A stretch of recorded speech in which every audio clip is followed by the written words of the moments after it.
Yes, that is our bland intro music as we have revamped and reshaped ourselves, Matt, this morning. We will get our old intro back here, hopefully by next week. As you can go to e5280sports.com as we are back as the Wheelhouse, but don't worry, you can still catch us on our brethren channel as well, Rocky Mountain Sports Network, as you want to check out what those guys are doing over there as well. Well, Matt, it is a Victory Sunday once again as we took last week off, obviously Mother's Day, but Matt, pinch me now, but the Denver Nuggets are up 3-0 in the Western Conference Finals. And check any sports book you want, Matt, favored to win the NBA championship. How are you feeling on this Victory Sunday? And are we okay to call it a victory? Are we 3-0 or are we like 2-1, 1-2? I don't know exactly where we're at. If you look at some of the pundits across the nation, these wins really don't count yet, right? Is that what I'm understanding? Yeah, something about moral victories, and the series doesn't start until the home team loses on their home floor. Do we not go by that anymore? I don't know. I always thought we did, but after that first game with the Nuggets and the Lakers, I didn't think that there was going to be anybody in that was just anybody in general that was going to accept that the Lakers are down 0-3 in a Western Conference final with a team that has LeBron James on it and Anthony Davis on it. So I think that's what we're dealing with right now, is that there's a lot of people that it's tough for them to fathom this. But goodness gracious, Mike, one game away from a NBA Finals appearance, and I got a little misty thinking about that. I don't know about you. I don't know if I know I'm gonna cry like a baby if they win the finals, but I was getting a little misty thinking about everything I was going through my sports cards and all my stuff down here, and I'm like, man, I've been a Nuggets fan for a long time.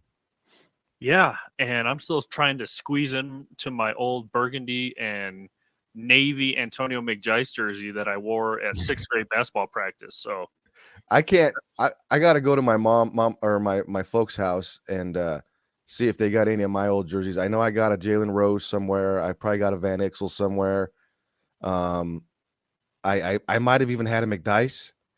I might even had a McDice too. But yeah, I can't find my Lennis Kleza and Allen Iverson jersey. I don't know where they're at.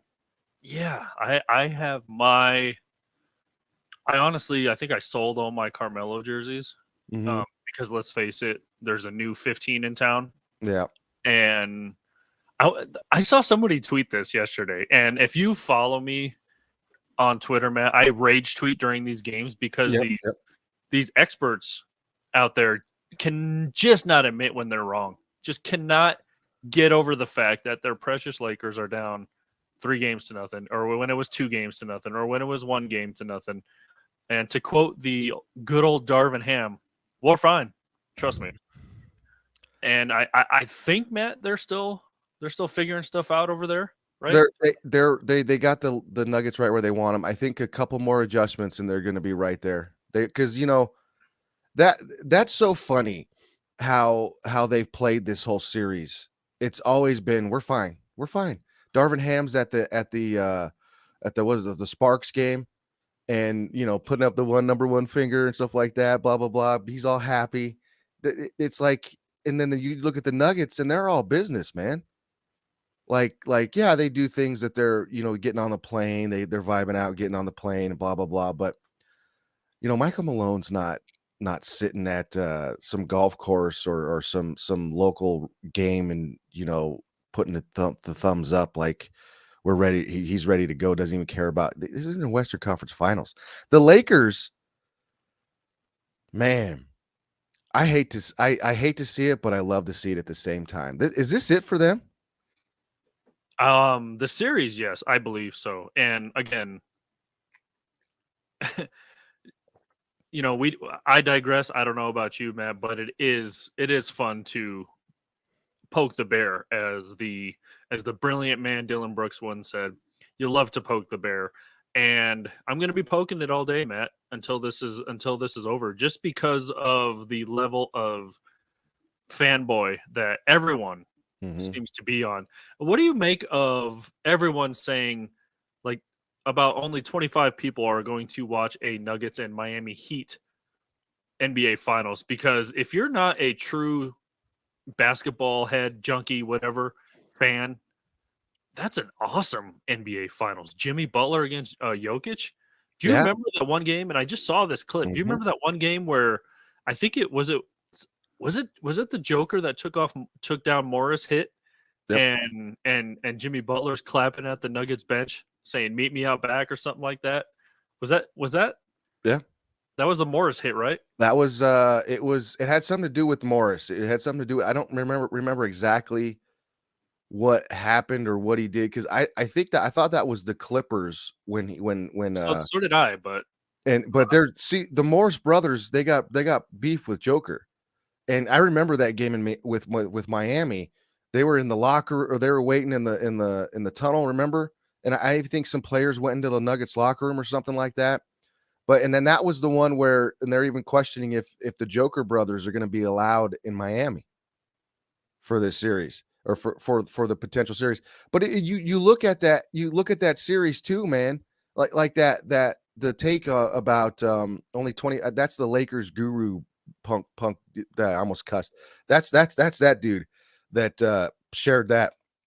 That's the dumbest thing. They're only people that don't want a Nuggets Miami finals are those national heads, because for some reason they think that there's more mystique and more I guess mystique is the only word, more history with the Lakers Celtics series.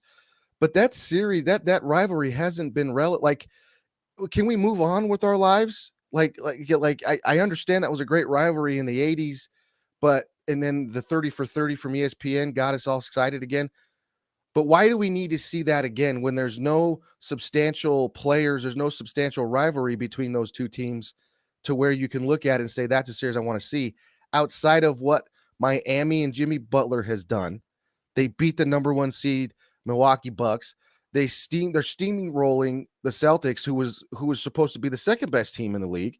They're steamrolling that team, and all the Nuggets are doing is dominating their series. Every series that they've dominated that series. So, and including this one. So I don't know. I don't know. I don't understand. Those people don't understand good basketball. That's the only thing I can think of.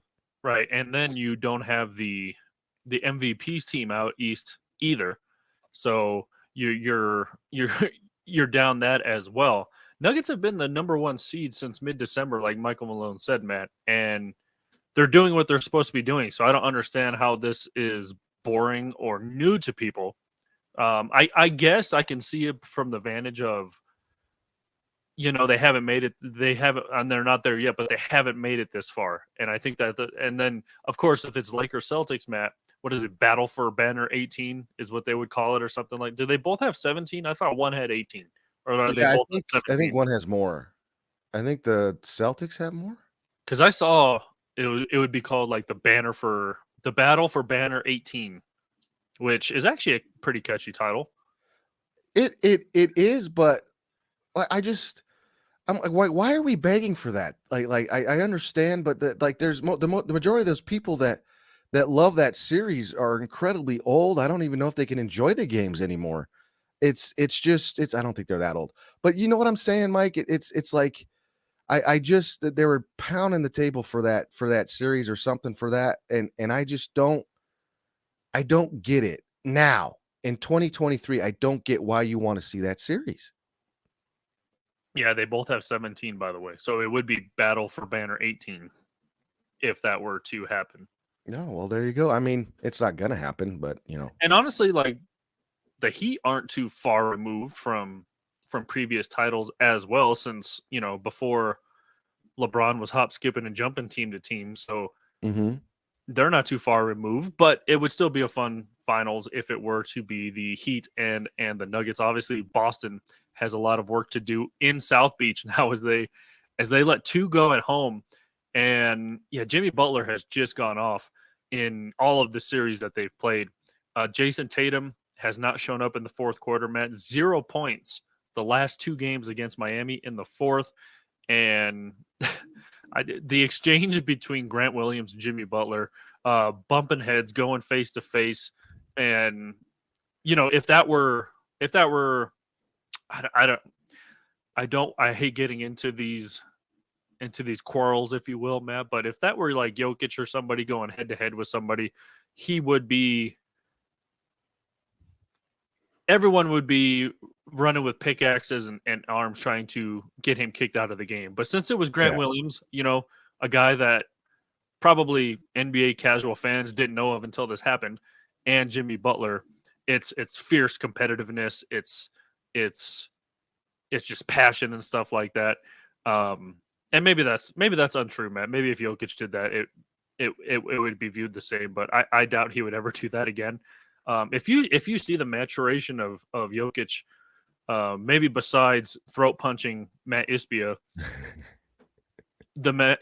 because the Morris hit and choking Cameron Campaign, was that his name? Cameron Payne, the dude from Phoenix, and all this stuff, getting ejected from the playoffs and complaining about fouls besides obvious ones that weren't on him. I hate when players just do this. I'm a huge Bruce Brown fan, but every time there's a whistle on him, he's just And Jokic has gone away with that for the most part, except when inadvertent legs touch when Anthony Davis is driving to the basket. So what did you make of the Jimmy Buckets and Grant Williams exchange? I loved it. And that's that old school stuff. And I'll get to Joker in a second, because it does. There are some correlations there that you brought up that I like, but I think that I like it because that's playoffs. You're looking for something like that. You're looking for some beef. You're looking for some storylines outside of what happens on the floor. So seeing that, and then Jimmy Butler just snatched that dude's soul from him. And I thought Jimmy Butler was going to take his shoes and tell him he can't play basketball anymore. You got to go sit down over there because you can't. Give me your shoes. I'm going to take your laces so you can't even lace them up. You're done. You're done. I love that. What Jimmy Butler is doing right now with that the way he has that Miami Heat team believing in them, in him, is just something extremely special. What they have done in that Eastern Conference is extremely special. And I think it's going to get even heightened even more going into the game. They play today, don't they? I think they play this afternoon. Yeah, they're back on today.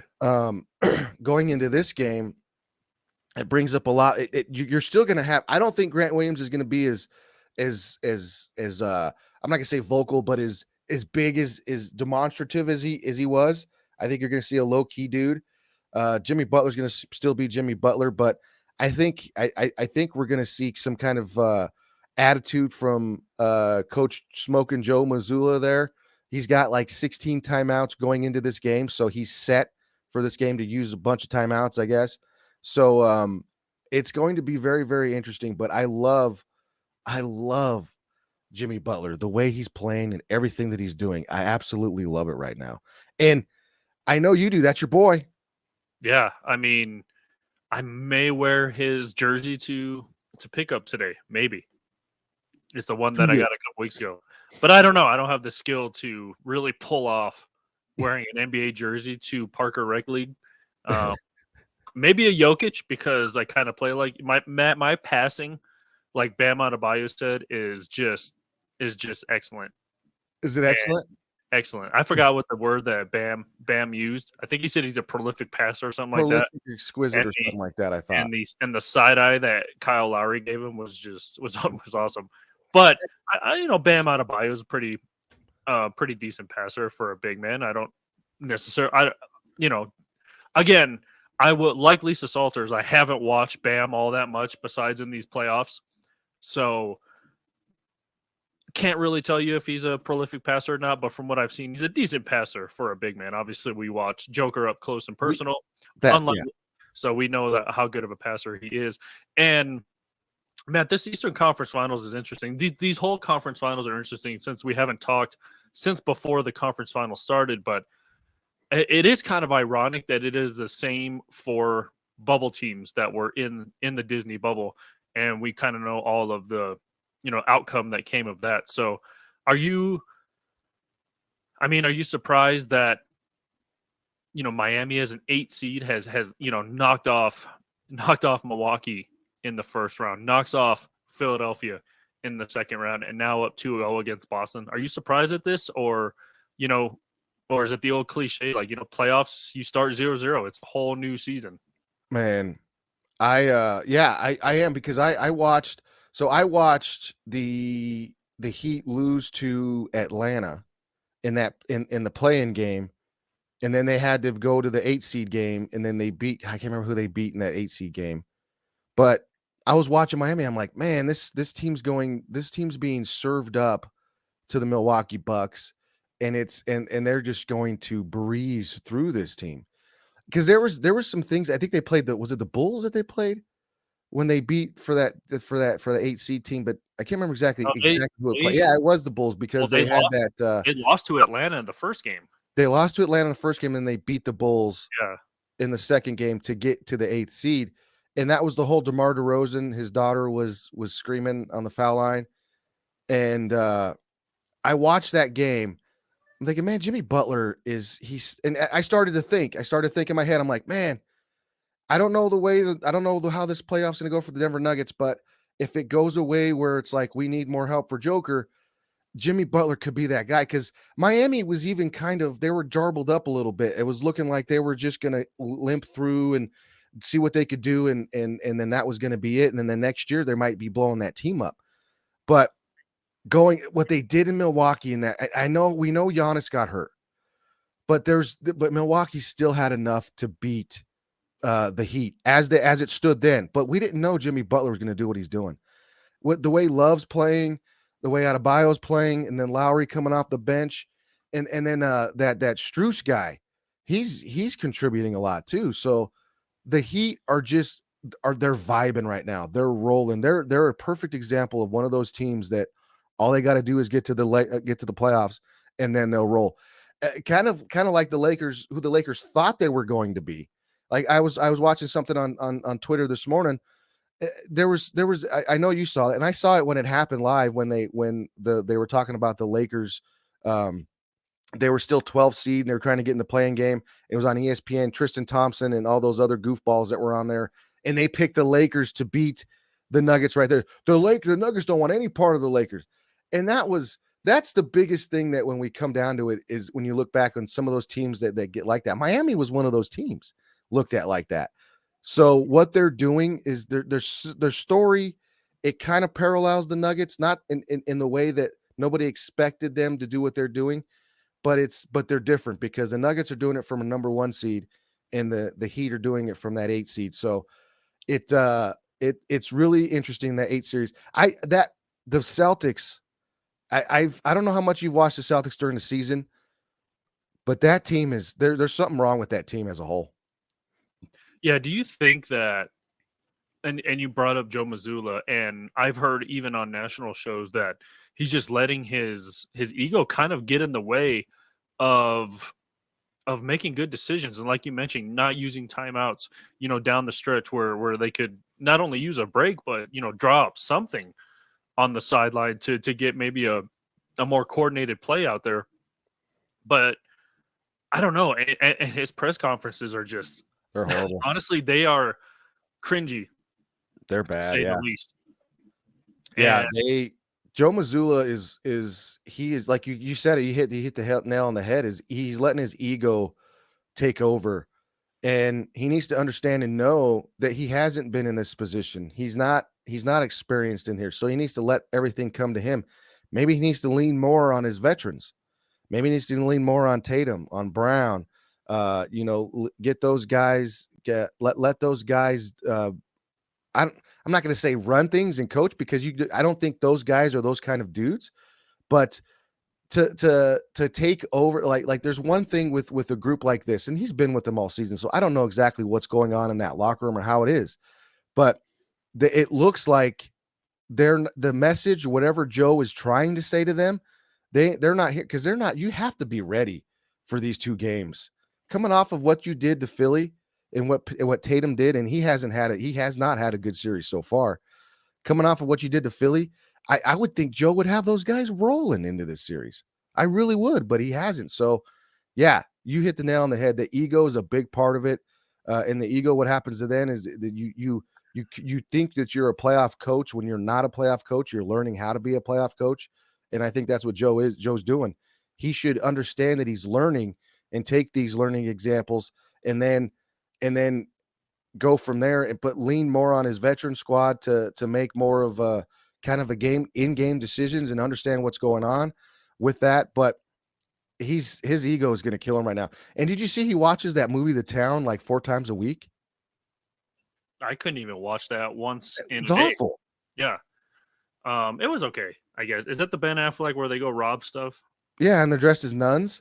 Yeah, and It was annoying. I didn't know it annoyed me, but I mean I get maybe back in the day I would have liked that, but right now it just annoyed me. Isn't Hawkeye in that as well? Jeremy Renner? Yeah. Jeremy Renner trying Jeremy to Renner. him trying to do a Boston accent. I it's Kapak or Smart-Pak, whatever. Smart-Pak. Yeah.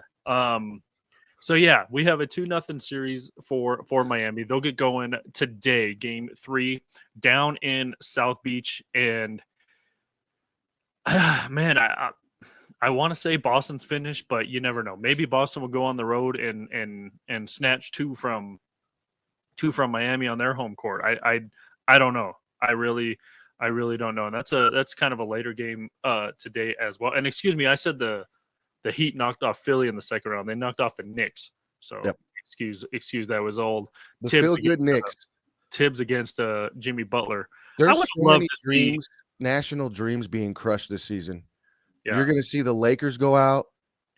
I don't know if the Celtics can get 2 in Miami. I really don't. You're going to see them go out, and then you saw the Knicks go out. A lot of national hearts are crushed. I mean, if Boston loses this series, Matt, I think the NBA is okay with having their crews go down to South Beach. I think they're okay with that one.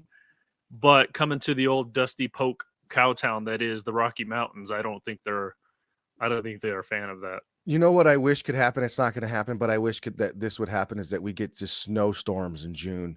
The whole time that the NBA finals are here, and then we have to hear them bitch about, oh, we got to be in Colorado. Because Charles Barkley was all ready to go. He wants to come here and play some golf. Yeah, he's talking about Peyton Manning, getting them hooked up on the golf course. He's ready to come. But you see guys like Stephen A.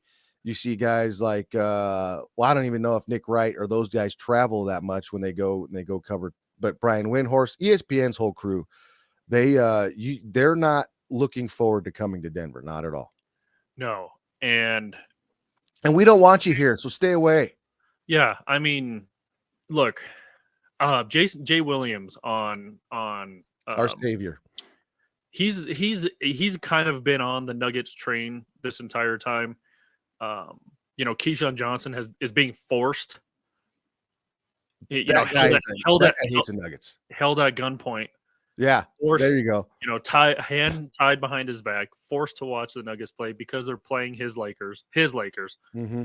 And Shannon Sharp's not welcome back to Denver anymore. By the way, I tweeted a picture at Unk, and it was the Jamal Murray where he's running on the court where he's like this, and they put an L. It looks like he's carrying an L. So I tweeted Unk. And I said, "Yo, take this on your way out." And not to be braggadocious, Matt, but over 60 likes, no big deal. He deserves it though. See that whole format there. I don't know how much you get a watch of that show, but that format is screwed up right now, and you can tell because Skip Bayless is the one that has to take the Denver Nuggets and has to defend. He's forced to. He doesn't want anything to do with the Nuggets. Did you see him tweeting yesterday? He was all over the place. He doesn't know what to do. Yes, he's horrible. He's awful. He's like like I can't even get into or totally describe how bad he is without cussing. Yeah. And I mean, again, I rage tweet during games, and then in the morning when I sleep on it, I go and delete some because I was like, oh, that's probably too far. But I didn't delete anything last night because even before the games, man, I tweeted out, I said, let's go break social and national media. Let's just go break it today, and they did. And if they win on tomorrow, Matt, I mean, I don't know if Twitter's going to be even left standing if and when the Nuggets win. So it's going to be great. And even Stephen A. Smith came out yesterday and said it's not about when the Nuggets win, is if they want to just take care of business and sweep them, or if they want to celebrate in the Mile High. That's his way of saying I'm wrong. Yeah. And that, man, that says a lot. The biggest thing about this is that everybody, all those national pundits, the Stephen A's, well, I'll take out Stephen A because he's been really bashing the Lakers. He's been going at Anthony Davis, calling him out, calling LeBron out. But Skip Bayless, the Nick Wrights, the other ones, the Windhorse, who's a LeBron James BFF, they're taking a lot. It's taken a lot for them to really fully grasp and understand that the Lakers are not that good, that they really aren't at that or this way, Mike. I should reframe that the Nuggets are this good. They don't understand that the Denver Nuggets are this good at basketball. That's the biggest thing that they don't understand is what I'm getting. It doesn't really have so much to do with the Lakers that they don't understand that the Nuggets. And you saw Mike. Did you see Mike Greenberg, who's one of the worst too? He's absolutely horrible. He was suggesting that they rest LeBron James and Anthony Davis in Game 5 of the Golden State series, but he said, "Well, I guess there's some times where it's just there's not enough analysis, there's not enough blah blah blah, and one team's just better than the other one." It's been that way since the beginning. All right. Thank you. Welcome to the freaking party. Welcome to the party. And where's all our Laker fans at today? Don't we have a couple Laker fans that usually message us? Yeah, it's pretty quiet this morning. And as our old pal Wilson Chandler tweeted out last night, Matt, you can hear a pin drop in the old Staples Center. And when I don't really care if LeBron leaves before the clock hits 0. Just don't do it in like the clinching game or the series winning game. If he did that, if this was tomorrow night, Matt, and the Nuggets win and he didn't go shake hands, then I'd be, F LeBron. But, Game 3 where I don't think it's a big deal, and he showed up to do his press conference, it's fine. Yeah. He wasn't like, again, if he pulls a Devin Booker or James Harden tomorrow, if the Nuggets win, then I'll I don't know if I can not like him even more, but yeah, and I'll be really disappointed in LeBron's action. But to walk off before the clock hits 0 in Game 3, well, it's whatever. I agree with that. Like, some people were starting to say, "Man, what are you doing, LeBron? That ain't cool." That game was over, and it was a Game 3 at home. It's over. But in the clinching game, like, you're not the Pistons. You're not the Pistons. That's the one thing that I don't like. You remember when the Pistons did that to the Bulls? Yeah. This Lakers team isn't even close to being the Pistons. So they better check themselves before they wreck themselves if they like feel like pulling that stuff off. I agree with you on that. Just because they aren't that team to do that. No, and and these guys talk outside of basketball, man. They text each other. They talk to each other in the hallways. They outside at the bus, whatever. These guys, I don't, again, this whole scripted thing also, man. I don't know if you saw that picture of that document that's kind of circulating all over the place, the script, so to speak. Yep. Again, I don't know if that's just excellent Photoshop or whatever, but it seems like LeBron has a lot of respect for this Nuggets team. He knew before the season, the series even started, that this is a whole different team than that was in the bubble. They did not see the likes of this Jamal Murray in the bubble. They did not see the likes of this Michael Porter Jr. in the bubble. They didn't even see the likes of this Nikola Jokic Nope. in the bubble. And then you send KCP right across the hallway. Oh, You again, Bruce Brown. man, I just for those two pickups, Matt, Kelvin Dude. Booth should be executive of the year. And I know that a lot of credit has to go to Tim Connolly. He kind of structured and built this core. He was around. He made the Aaron Gordon trade. He drafted Nikola Jokic. So a lot of credit goes to Connolly as well. And maybe the Rudy Gobert trade has kind of shadowed over what he did in Denver. But a lot of credit goes to both GMs. Right, for sure. I agree. You got to look at Tim Connolly and tip your hat to him and stuff like that. But at the same time, Tim Connolly was responsible for Facundo Campazzo. Remember him? And Yeah, dudes but that's like that. that's Jokic's fault that he couldn't win with that guy. It's Jokic. Yeah, him. Austin Reeves too. It's at or not Austin Reeves. Austin Rivers is Tim Connolly died, but.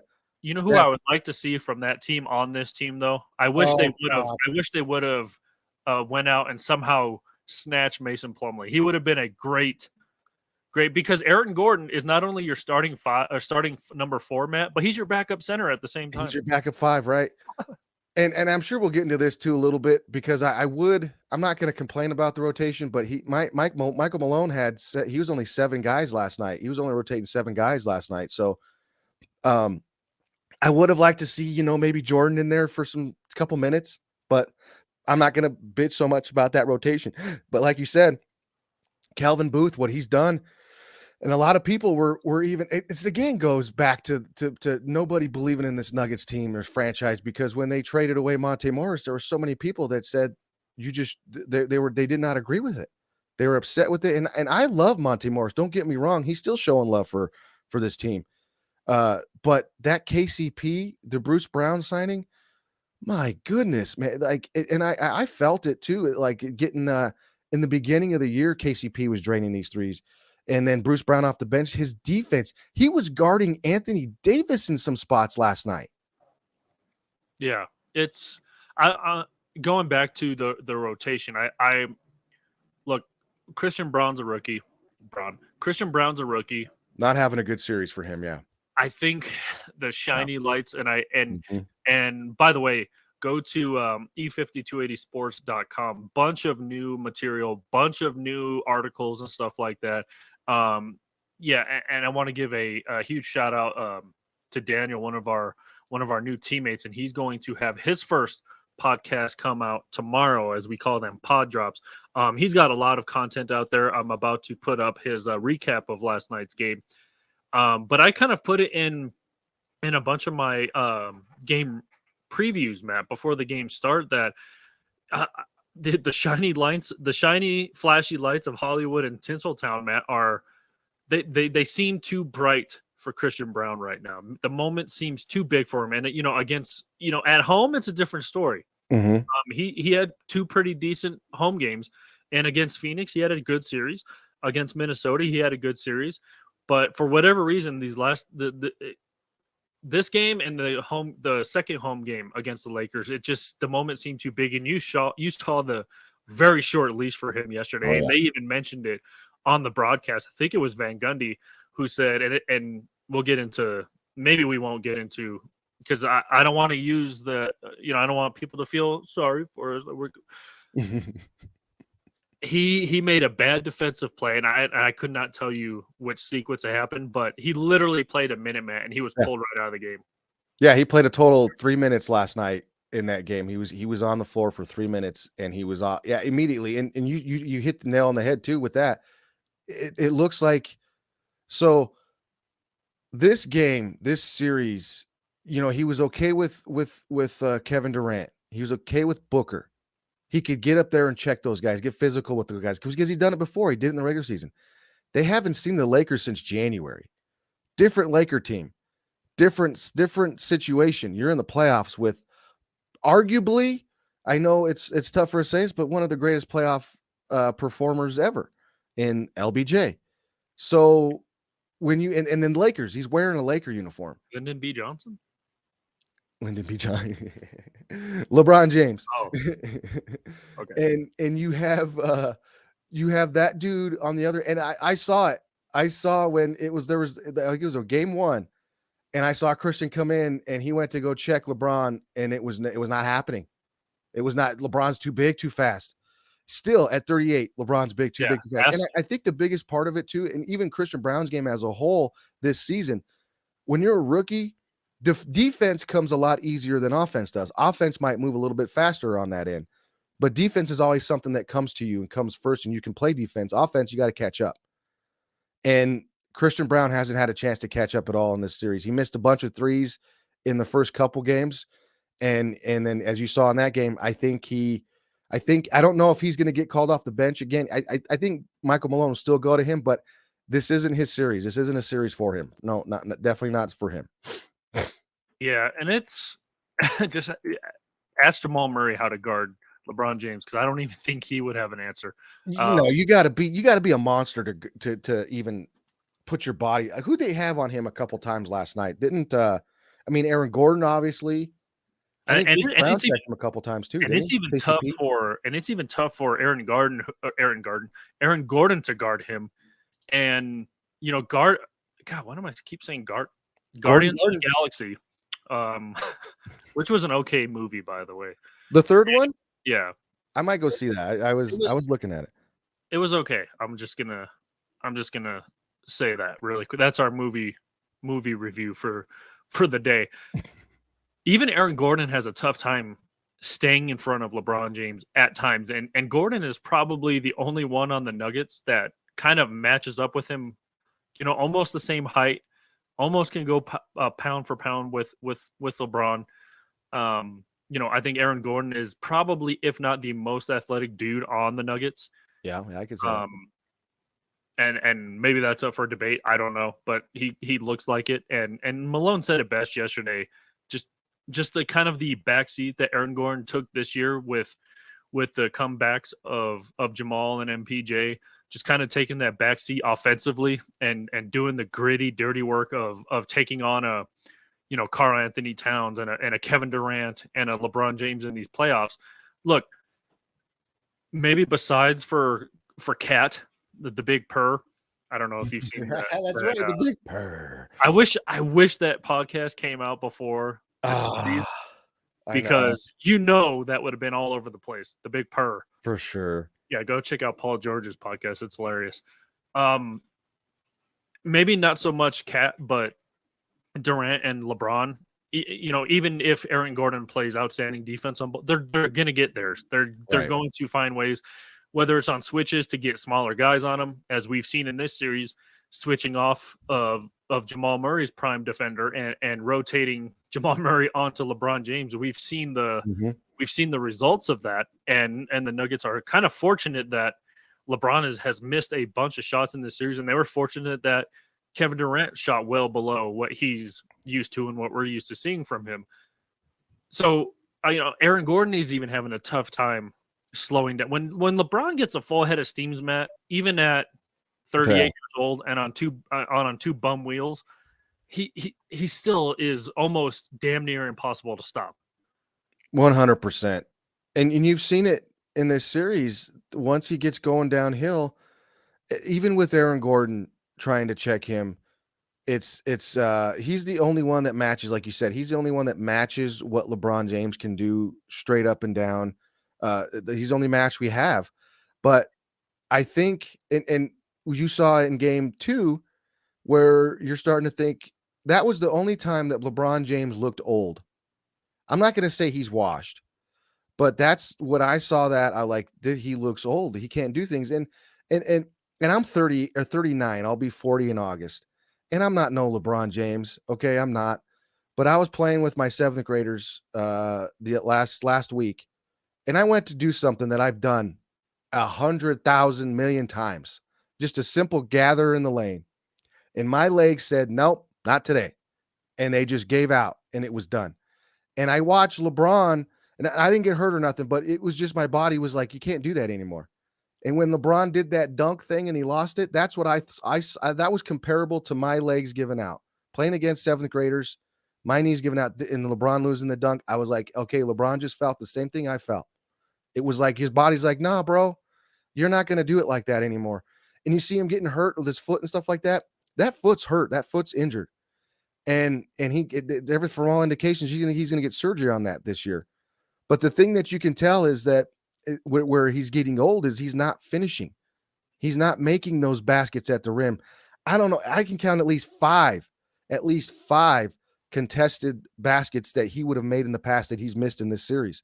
That one in game 3 when they stole the inbound pass and they were going to go make it like a almost like a 2-3 point game, and he missed it coming around the other side. So I'm not going to say too that the defense hasn't affected them, because I know in that Phoenix series, the defense affected Kevin Durant and his shooting. I really do believe that. And in this series, I think the defense is affecting them too. They're getting physical with LeBron. They are. Aaron Gordon's physical with him. Brown was physical with him. Murray was physical with him in the way that Murray just gets bulldozed over him, but he was still physical with him. So there's that aspect of it too. But I think Father Time is starting to tap LeBron on the shoulder, and he might his playing might the way he plays, I should say, he might have to change that up a little bit. Yeah, because if he was even at 38, even if he was 100% healthy, even at 38, if he had 2 good wheels on him, he could honestly drive past everyone and take it to the hole every time. Definitely. And we've seen it. Yep. We've seen him just blow past everybody and get a layup. I mean, he's done it countless times in this series. The only difference is he's picking and choosing when he wants to do it, because I don't know if he just doesn't have that lateral movement. I guess it has to be his and he has 2 feet injuries, Matt, 2 of them. He has 2 bum wheels right now because he missed 2 months during the regular season with a bad foot, and then he came back and hurt it in the Golden State series. Last series, he hurt his other foot. I don't know if he's what do you call that when one side's hurt and then you put too much on the healthy side? He's there's a term for it. He's favoring it. He's kind of favoring it, but I don't know what the term is, but he came back and put too much on his healthy side and injured that foot. Yeah. So, and credit to LeBron, he's not going to come out and say, "Oh, my feet hurt." He's going to come out and say, "I need to play better." It's just I guess Lakers fans, fanboys, or whatever. Yeah. National media are going to say, "Oh, I mean, that's going to be their crutch." No pun intended. That's going to be their excuse if and when the Lakers lose this series. LeBron wasn't 100%.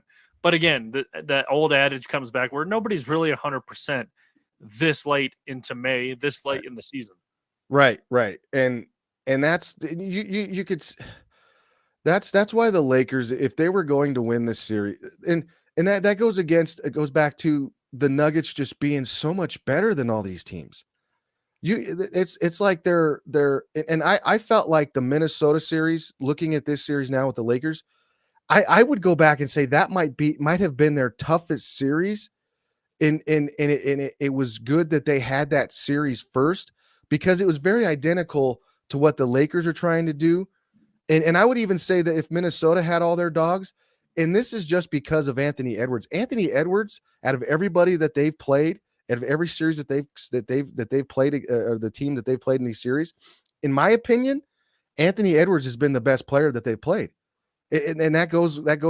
He's better than he was better than Booker. And I know that's crazy saying that, because Book went off.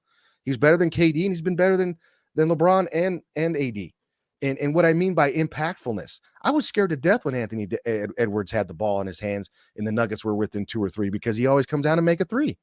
So that series with Minnesota, I think, did a lot for this team and got them prepared for what they were going to deal with the Lakers. I really do look at that Minnesota series and credit it a lot because of what the Nuggets had to go through in that series and get them ready for a player and players, or even like because he had to deal with Rudy Gobert and Cat.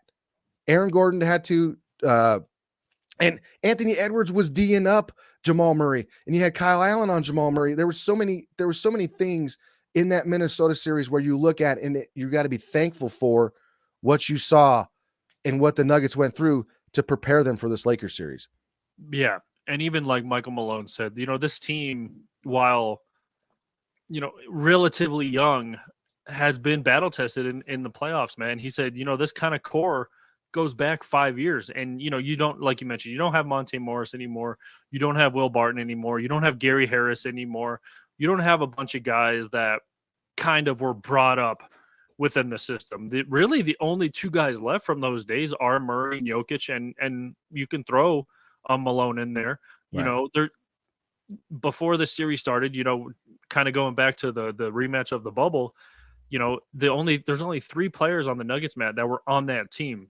It was Jamal, Jokic, and you can throw Vlatko in there because he was on that team. Right. But he, just like now, he's not getting very many at all minutes. So, and only two guys on this Lakers team was on that bubble team, and that was LeBron and AD. I mean, these are brand new teams, and you can see how each team has built around those two, basically two guys, two pairs, and those two duos.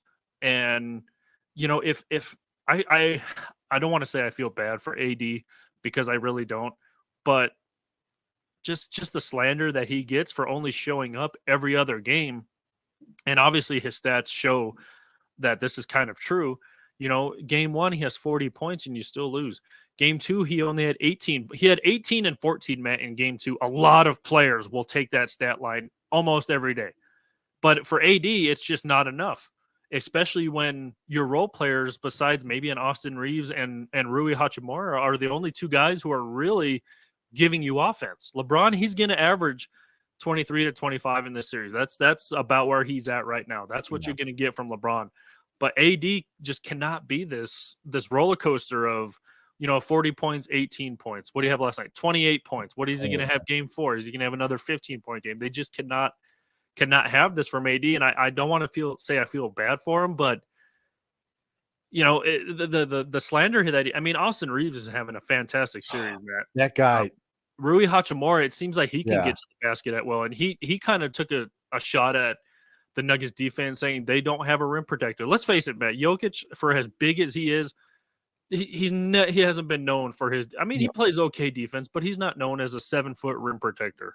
He's not. Yeah, he's not going to play safety. And Michael Malone took a shot at AD for saying he wanders around the key for 8 seconds. And you saw what happened. The whole point of them getting AD off of Joker was so that AD could be that rim protector. And that was supposed to open up everything for that defense and to close everything down for the Nuggets in a sense. That didn't happen. Well, it just shows you how good the Nuggets are, because it did happen in that first quarter, and it did happen in the last couple quarters. When it comes to Nikola Jokic, they've kind of clamped him down. He was scoreless for 2 straight fourth quarters in game 2 and even almost definitely game 2 he was scoreless. In game 1 he was scoreless too. I feel like in game 1, that fourth quarter, that defense popped up a little bit more. But what I hate about the defense is when they talk about, or in the NBA, when they talk about defense, and especially big man, you have to be a rim protector in order to be considered a good defender if you're a big man. That's just the way it goes. You always talk about rim protectors. Do you remember Marcus Camby? Marcus Camby one-on-one defensively, I think you could back down if you had a big guy and you could back him down and you can make a shot and you could put him into trouble. But if you let him roam, if you let him get around, it's always been like that with the rim protector. If you let that rim protector roam and you don't make them play defense, they're going to do that to you. And it's the same thing with Anthony Davis. If you don't make him play defense and you let him just roam around the key, that's what's going to happen. And Joker just doesn't do that. Joker, it pisses me off because he is a good defender. He's a good on-ball defender. He'll come out and check you. He'll come out and defend you on the perimeter. And he's not a rim protector. No. But he can play defense. He can get out and check people. That's the biggest thing that I can't. He was checking DeAndre Ayton in that Phoenix series until Ayton just said, "Nah, I don't want to play anymore." So yeah, the defense is it could be subject to the way you view it, but I think Joker's playing the defense he needs to, and then going into this next game series, whether if I'm guessing, I'm anticipating it's going to be Bam Adebayo and the Miami Heat. That's going to be interesting too. Joker's always had Bam Adebayo's number. And you got Kevin Love there. We'll see what happens with that. Strus, we'll see what happens with that. But with this whole series here with the Lakers, man, The defense that was put on the Lakers, or said that the defensive team that the Lakers was the best team in the league. They have been. You have seen how good the Nuggets are. That's just plain and simple. You've seen how good the Nuggets are because of what they've done to this Lakers defense at home, Mike. At home, yeah, that was the most that the Lakers have given up at home in the season. Yeah, and credit. I mean, credit. Anthony Davis is a pretty good defender. I mean, even the little hook shot that Jokic tried. AD blocked that back in his face, and he is a good rim protector, whether he's roaming free safety for 8 seconds in the paint or not. But Jokic is kind of eating him up. Oh yeah, one-on-one, and one-on-one, yes, one-on-one, and you throw a Rui on him, who I think is just a younger, better legs guy than Anthony Davis. And to Rui's credit, it has affected the way that Jokic normally plays. Now he's always going to facilitate. He's always going to make the right play. Minus a few turnovers here and there. He's always going to make the right play. 9 times out of 10, he's going to. And so, but I I think if Aaron Gordon could or would make 2 or 3 of those 3-pointers that AD. AD is doing the Caitlin Clark, Matt, where he's just like, yeah, he is with Aaron Gordon. They're daring him to shoot, and he hasn't been terribly good from 3 in this series. No, that's what I mean. If he would make 2 or 3 of those, it would kind of keep AD honest.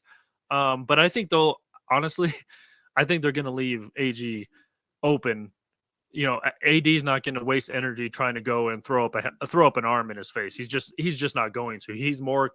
They're going to let Aaron go, even if he made 2 or 3, Matt, to try to keep him honest. They are going to leave AG wide open on the perimeter, and he made one yesterday. And I think they said it was a 2-pointer. He moved in just a little bit, but I mean, the Lakers haven't seen this kind of team in these playoffs, Matt. I mean, when Kevin Looney is no Jokic, Draymond Green is no Jokic. Who'd they play in the first series? Carlo Towns and who the Lakers play in the first series? Oh, the Lakers, Memphis. Yeah, they don't have. I mean, god awful. Jaren Jackson. He's not an offensive. He's not an offensive juggernaut. He won Defensive Player of the Year for a reason. So right, they haven't seen this at all. And even Rui Hachimura said in the press conference, Matt, like they just shoot over us. They just shoot over us. They're longer. They got snipers. They just shoot right over the top of us. So, I mean, you even saw Jamal Murray last game in the fourth quarter, Matt. I mean, he's basically shooting threes with AD and LeBron in his face. And it call it luck, call it whatever you want, Matt. But even Jamal Murray's shooting over these guys. Yeah, that's Jamal Murray too. That's 100. Jamal Murray's that dude. Like, if there's any question, I heard Skip and a couple other guys too that were whining, Jamal Murray's not going to do that again. Jamal Murray's not going to. Are you freaking kidding me? That's Jamal Murray. That's what he does. I even saw local guys here that were when Jamal was having a bad first half. There were people saying bench him. Local guys here that are able to ask questions in the locker room were questioning why is Jamal Murray out there? It's what he does. You got to keep him out there because he's going to fire up. He's going to get going. You got to let him roll. And that's what I thought last night too was funny, because when I saw Joker get that 4th foul, he went out, and I immediately thought, this isn't that bad of a deal, because remember what the Golden State Warriors were doing to this team, and this team I think is shooting better than the Golden State Warriors. I know that's crazy to say that with Klay Thompson and Steph Curry, but the way they shot in that series, it was not very good. And they are shooting better than them. So I was like, well, why don't they just go Golden State route and just shoot on these dudes? And they did. Like, Joker went out, and I think they were up 2 or 3 or 4. I can't remember how much they were up. And then Joker comes back in, or that quarter changes, and they're still up. When Joker went out, Nuggets were up 4. When he came back in, they were up 2. So they weathered the storm. Exactly. And that's what's different about this Nuggets team, is if you want to compare it to the bubble team, because that bubble team, they would have been done. Game's over. They get blown out because they were young inexperienced. They didn't have Joker he was still a baby. That was still baby Joker. That was still baby Murray. Even though he was scoring 50 and 50, he was still baby Murray in that series. This is a more mature, experienced basketball team for sure. Yeah, and I don't know if you've seen the the tweets from across the seas, Matt. Good old Dwight Howard saying, he's the only one who can. There's only one man that can take on Joker, and it's not Batman. And this is where I kind of thought Anthony Davis would come out, and he did in that first game, Matt, come out, trying to run rough shots over these Nuggets, Matt, because I'm sure he hears like, hey, AD had the help of Dwight Howard and JaVale McGee in that bubble series. Mm-hmm. And they were a lot bigger in that bubble series, Matt. You had basically three centers, AD, JaVale McGee, and Dwight Howard. You basically had three centers.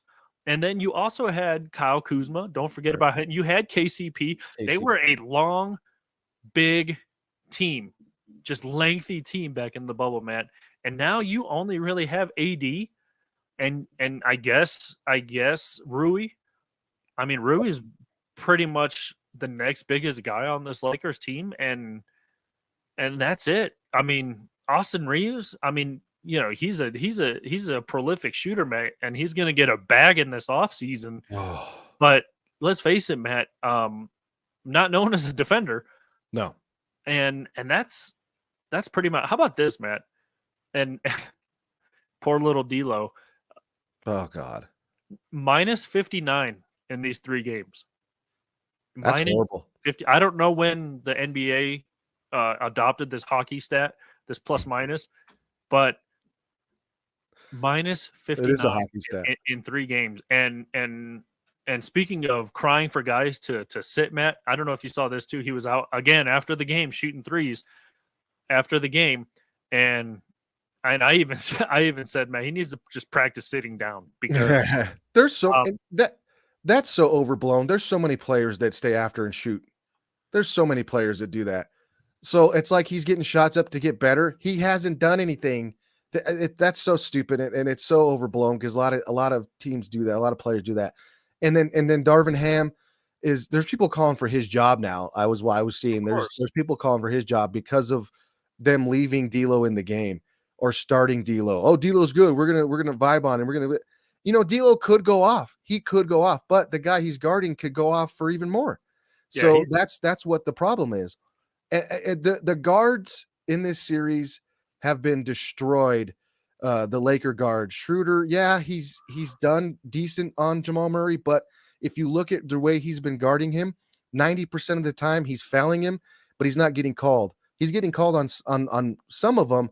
But not all of them because he's reaching, grabbing. There's so many things that Schroeder's doing that he's getting away with for the most part, even though he's getting some calls, but there's still and then D'Angelo Russell.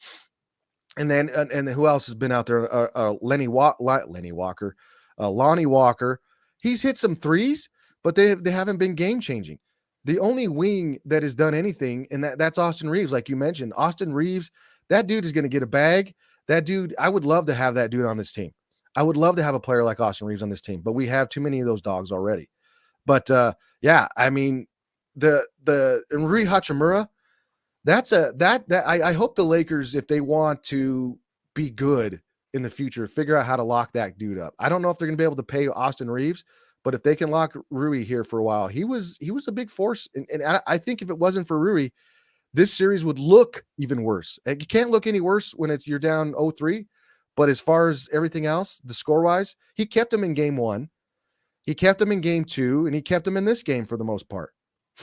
Yeah, and I even mentioned this in one of my articles, Matt. When look, I know Jaron Vanderbilt isn't a scorer, Matt. He's out there for defensive purposes, right. And much like Schroeder, he's out there for defensive purposes. But when you have guys playing between and over 10 to 20 minutes, Matt, you can't have 2 points from Vanderbilt, 5 points from Schroeder, 3 points from D'Lo, and only 9 points from Lonnie Walker, respectively. You can't have these guys scoring single digits playing 10 plus minutes. You can't.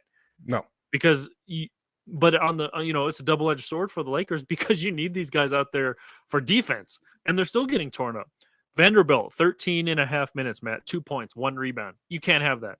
No. D'Lo, he played 20 minutes and 1 second. 3 points, 3 rebounds, 4 assists. Can't have that. Schroeder, almost 25 minutes, 5 points, 0 rebounds, 1 assist. You cannot have that. And then you look at Lonnie Walker, just under 19 minutes, 9 points, 1 rebound, 2 assists. If those guys, I know Vanderbilt and Schroeder aren't out there for offense, but when you're playing these guys between 10 and 20 plus minutes, and you're not getting any type of offense from them, this is why you're down 3-0. Right. And you nailed it. They're not out there for offense. They're out there for defense, and they are failing miserably on that end. And then when they can't contribute on the offensive end because they're there for defense, that kills you. And you, because if you look at LeBron and AD, and yeah, AD's been back and forth, but they've still had a decent series. Like where if you look at it, if the other players would have just did what they could do or do their jobs, the Lakers might have a win or two, but they don't. They're not doing that, and that just goes back to, again, the Nuggets are just better. The Nuggets are just better, and they've always have been better. Yeah, and again, credit to Rui, just over 33 minutes played, 13 points. Austin Reeves, almost 40 minutes played, 23 points. And I even wrote this, Matt, that this, even before the series, this was going to be a series of role players. It comes down to role players. I mean, for as much as Jokic struggled through 3 quarters yesterday, still finished with 24 points. He's going to get his. Jamal, we just saw back-to-back 37-point games. He's going to get his. LeBron is going to get his 23 points, 7 rebounds, 12 assists. Again, Anthony Davis, 28 points, 18 rebounds. Those the big 4 in this series are going to get theirs. Now, whether it's Jokic going 24 and 10 assists, then it's a Jamal Murray night. And they brought it up in post game, Matt. When someone's struggling, that means someone else is doing well. Right. We saw Jokic struggle yesterday, and that means Jamal Murray's picking up the slack. And this is just a series of role players. Which role players are going to step up? On the flip side, Matt, the role players for the Nuggets, KCP, just over 34 minutes played, 17 points. Bruce Brown, just over 28 minutes played, 15 points. Those are the role players that you're going to need. Michael Porter, just over 38 minutes played, 14 points, 10 rebounds. Yep. It's a series of role players, whether you like it or not, and the Nuggets role players are just stepping up more. Going back to the rotation comment, Matt, I don't know what you think of Jeff Green. I know he's Unc. I know he's Uncle Jeff. I know he's 10-year plus NBA veteran. He can't stay in front of LeBron James either. But you need more than 5 points and just over 23 minutes played, Matt. And I get it. You had to play him in game 2 and for a better part of this game because of foul trouble. But you just need more than 5 points. Yeah, there's something with Jeff Green that goes beyond the stat sheet there. And he's I wouldn't call him a whoopee, for Michael Malone, but I think he when Jeff Green is out there and certain guys aren't, that's why he's out there, is because he has that presence and he has that. I don't know if he's out there to score. In this series, you can't say he was out there to defend because, like you mentioned, LeBron's destroying him and he's really getting to him. And he's even made some turnovers, but he hit a big corner 3 in game 2. He hit a big corner 3 last night. I know he only these are timely threes, they're timely baskets that put that guys step up and make, Robert Ory's style type of baskets that it's just like, oh gosh darn it, we're coming right back, and boom, that guy just hit a 3 on me. There's something other than the box score reasoning why Jeff Green is out there. And I think this series was a tough series for him because he was, there's in the first series he had Cat, Kyle Allen, Gobert every now and then. And then the next series, he had Jock, KD every now and then. There was some things that he did. So he's out there for, I'm not going to say moral support, but he's a vet. And I feel like Michael Malone feels like he's going to make the right play, right decision 90% of the time. That's why he's out there. I get it. Veteran leadership, good, just good vet presence right out there. But and I know what's broke, don't fix it. We're not going to see probably, unless there's a blowout, none of these guys, Zeke, Peyton Watson, we're not going to see these guys unless it's a garbage time.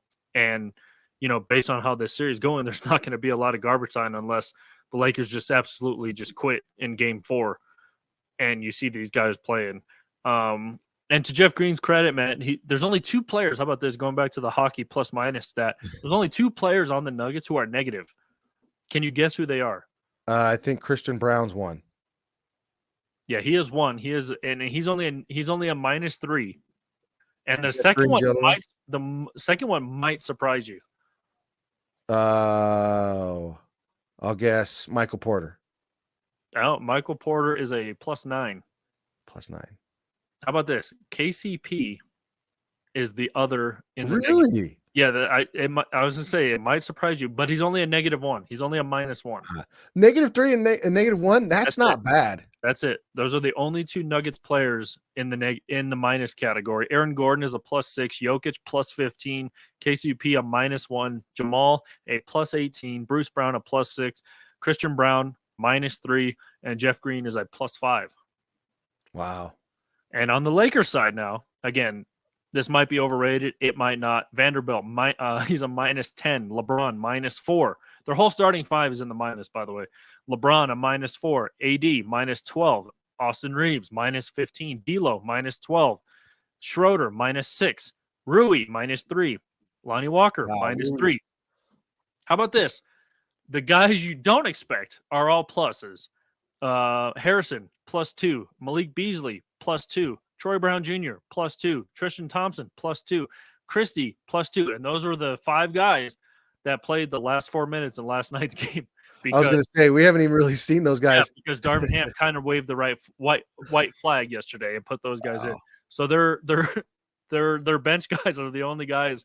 Their garbage player guys are the only guys on this team who are a plus. And all of the guys that get all the minutes, all of them, Matt, there's not one plus guy on the Lakers rotation. That's pure and utter dominance. Just pure and utter dominance by one team. Crazy. It is crazy. So, as the series goes to game 4 tomorrow, Matt, do you see this before we get out of here, do you see this being a clean sweep, gentleman's sweep? I mean, just like Stephen A said, and I kind of agree with him. Like, do they just want to take care of business? Yeah. Just knock these fools out at home, kind of shut everybody up and walk across. Literally, you can walk right across the crypto.com arena. There's I think it's called the Microsoft complex or Xbox complex. It's literally right across the street from crypto. And there's ESPN office right there. That's where Mike Greenberg and all of them are. And just flip them off through the windows. Do they want to do that? Or do they want to celebrate in front of the home team? Personally, I do not want to see them come back here. I want them to rub it in their face in LA, in all the fans, in all the national media's face. I'll never. It'll be tough for me to go and say that LeBron James isn't going to get one game, even at 38 years old. But I thought that game was going to be last night. I thought LeBron James was going to have one of the best games of the series for him and just go off and dominate, but he didn't. Sitting and watching those press conferences, the Lakers talk in those press conferences, it's over. It's over. They say all the right things. We're one game at a time. We're in a 1-game series now. LeBron James said that. Anthony Davis said the same thing. Darvin Ham's getting ready to go to another Sparks game, so he doesn't really care. But watching Austin Reeves was talking. He looks like he's like, I don't know what else I could do. I think it's done. I think they finish it tomorrow. I think you might get a spurt from the Lakers early, maybe. I thought you'd get a spurt from them last night, but you didn't. But I think you'll get one from tomorrow. And then as soon as the Denver Nuggets go up 10, go up 12, or whatever it may be, it's over. They're done. I don't think that the Lakers will get one win in the series. If you look at history will tell you the Lakers, when they go down 0-3, they don't win a playoff game. They don't win another playoff game. They're done. Well, so I think they get it done, and they put a wrap on it tomorrow. Not only have LeBron James teams not come back from a 3-0 deficit, like you mentioned, teams are 0-149 down 3-0. Of course, again, I think we did a better job of not divulging into the national media take on things, but it's already out there, Matt. I was just going to say that. Can the Lakers be the first team to come back 3-0? It's whatever. I mean, Bleacher Report led with that. Can LeBron James? And at this point, I think they're trolling, Mike. At this point, I think they're trolling the Denver Nuggets, and it's not helping the other teams that are playing the Nuggets situation. Let me just say that. Yeah, you think it's not really sparking the other team that's down 3-0 or whatever. It's just giving more fuel to the fire that is the Denver Nuggets. And I tweeted out that pic of Wolverine and the picture of us Nuggets fan wanting TNT crew back. Look, I love that crew, and like you mentioned, Charles Barkley is ready to come out here to play golf with the Paytons. The Paytons. Even Kenny Smith said that the one advantage that the Lakers should take advantage of is Jokic being out of shape. Look, maybe that was dumb. Maybe pre 2-time MVP, maybe even 2 years ago, Matt, in the bubble or whatever. Maybe, he was a little pudgy, but dude, he is beating not only Anthony Davis every time down the court, and in Anthony Davis's defense, he's always laying on the ground anyway. True. So he has to get up and then jog down. But he's beating LeBron back. The only ones that are hustling back, Matt, to try to play defense is either Schroeder or Austin Reeves or Rui. That's the only three guys that I've seen. And Schroeder, man, like you said, he's a good defender. He's always and again, this is if none of them are laying on the ground. I don't think I've ever seen Austin Reeves fall to the ground, so I give him credit. Right. I don't think I've ever seen Rui fall on the ground, so I give him credit because you know what? Both of those guys are playing for bags in the offseason. So they are playing the right way, and I give them a whole ton of credit. I love those two players. I do. And no one knew. No one on ESPN, no Laker fan knew who Rui was before the trade. Let's face it. Shaq even said, I don't know who he is. Okay. Nobody knew who Lonnie Walker was before maybe even the playoffs. Nobody knew who Austin Reeves won before their season turned around after they made all these acquisitions. When they traded away, who was it they traded away? When they traded away like Thomas Bryant, who was getting obviously more minutes than he was, more minutes at the Lakers than he is here, they kind of made the space for Austin Reeves to get in this minutes. And I kind of feel bad for the Lakers not realizing who this guy was before. But look besides AD and LeBron and, maybe Schroeder, Reeves has been on this team. Nobody knew who Rui was. No. Like, I'm sure everyone forgot who D'Lo was before you got traded back. Look, you can't say that everyone in LA put away their Lakers jersey halfway through the season. And I give Rob I give Rob Lowe's doppelganger a lot of credit for making those. They absolutely killed the trade deadline. Do you really think LeBron would have came back from his injury if those trades weren't made and their season didn't turn around? No. They wouldn't. No, you're right. No one knew who any of these guys were besides the household names before their season turned around, before the trade deadline. Let's face it. Nobody knew. And again, Rob Lowe made excellent moves at the trade deadline. Bringing in Rui, who again, nobody knew who he was before he got to LA.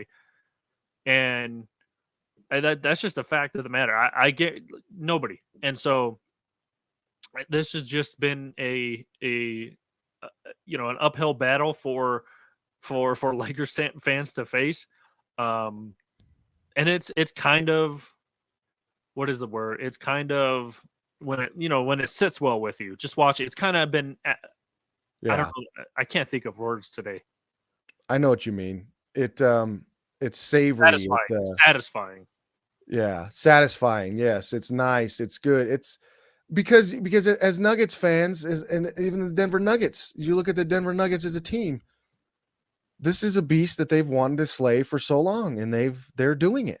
They're going to slay the Laker beast. Jamal Murray, or we call Jamal Murray the King Slayer from now on. It's getting there.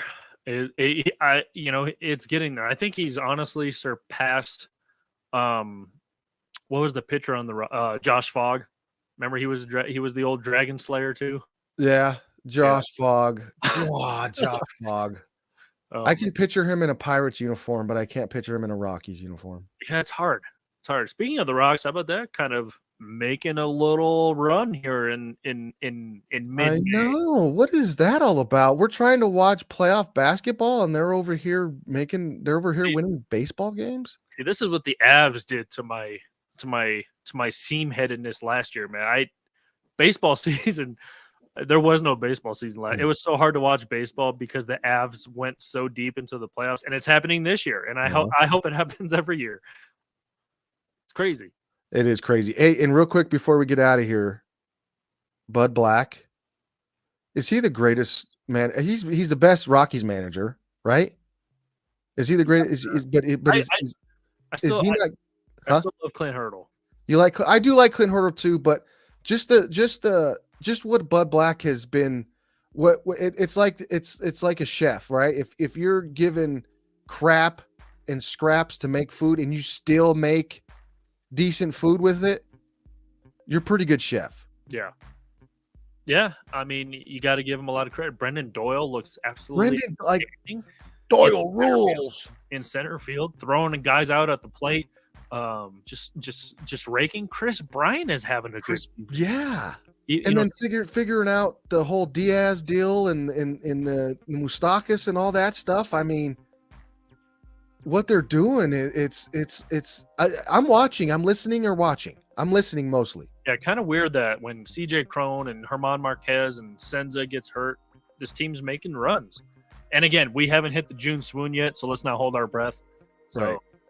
that's kind of where we are. Really quickly here, much like the Miami Heat, their South Beach counterparts, the Florida Panthers, another 8th seed, just wrecking havoc in the East. Matt winning again in overtime yesterday. Matt Tkachuk again, time winner. Look, I am so glad they knocked out Boston. But for some reason, this is the season of Boston sports choking. Big time. They knock out really the best team the NHL's ever seen in the Boston Bruins. Most wins ever, most points ever, the President's Trophy curse, whatever you want to call it. They knocked them out. The Maple Leafs, who everyone wanted to win, I was on the Maple Leaf bandwagon. And then now they're up 2-0 in the Eastern Conference Final against Carolina. So it would be amazing for, of course, right when I leave the Miami, metro area. Right. So you're welcome, by the way. You're welcome, Florida. And the Western Conference Finals in the NHL, Matt, it is so disgusting to watch both of those teams play. So I want if Carolina can't, I'm hoping for an Eastern Conference team in the NHL. Let's just say that. I agree 100% with you. I'm not even a hockey guy, but I could totally see how that's the case. Yeah, and it's just gross to watch the Eastern or the Western Conference Finals in the NHL. All right, Matt. Who wins tonight? Miami. Does Miami continue this train? I got Miami, but Boston has to win. So I almost kind of like want to pick Boston because they absolutely have to win a game. It doesn't matter if it's at home or away. You have to win a game. But I think Miami's going to keep going because I don't know what Crazy Joe's going to do. I really don't. Yeah, it just seems like there's a lot of dysfunction. Even Jason Tatum came out and said, we have his back. He's not out there shooting and miss. Yeah. Turnovers, yeah. So, again, going back to what you said, they're saying all the right things, but we're not behind those closed doors. Kind of where there's smoke, there's fire. That's always really quickly before we move on or before we get out of here.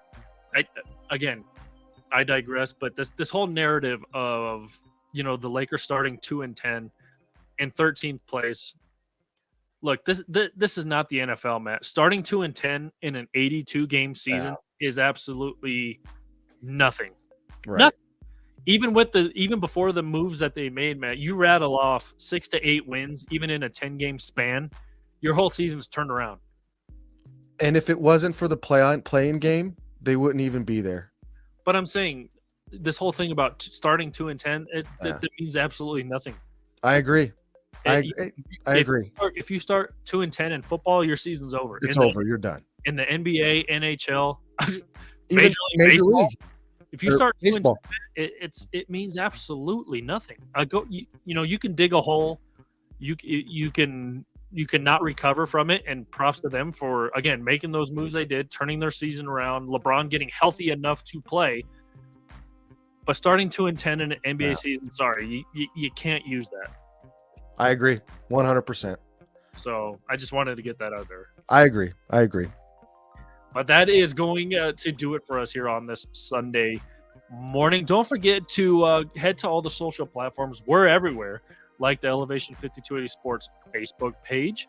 Follow us on Instagram at Elevation 5280 Radio. Follow everything on Twitter as well. Once again, all the blogs and pods are posted up there at 5280 Sports Radio on Twitter, at Matt Mascarenas1 on Twitter, and I am at Michael Spillin on Twitter. Also, please like and subscribe to our YouTube channel as well, and that is at the same handle at 5280 Sports Radio. You can also catch us on our homies network as well, the Rocky Mountain Sports Network. Follow them as well on Facebook, on Twitter, on Instagram as well. But that is going to do it for us here, Matt. What did you think of golf over the weekend? Boo, it's rolling, man. The weather looks like crap. I'm gonna have a good. I might do a write up for it, but I'm definitely gonna have a recap of it. It's good. You have Brooks Koepka, and who fired a 66 yesterday in the rain, cleared up towards the end. Him and Bryson DeChambeau. The big story here with the PGA Championship is that you have live golf players that are dominating this tournament, and PGA players aren't playing very good. So that's a big story here. But it's going to be a good day of golf. All right. Did you know, Matt, I normally shoot in the low 60s. Do you? Yeah. If it's colder than that, I don't play. Good one, buddy. Good one. My dad joke for the day. That is a tremendous dad joke. All right. We're going to get out of here. For Matt Mascarenas, I am Michael Spiller. We will see you next week.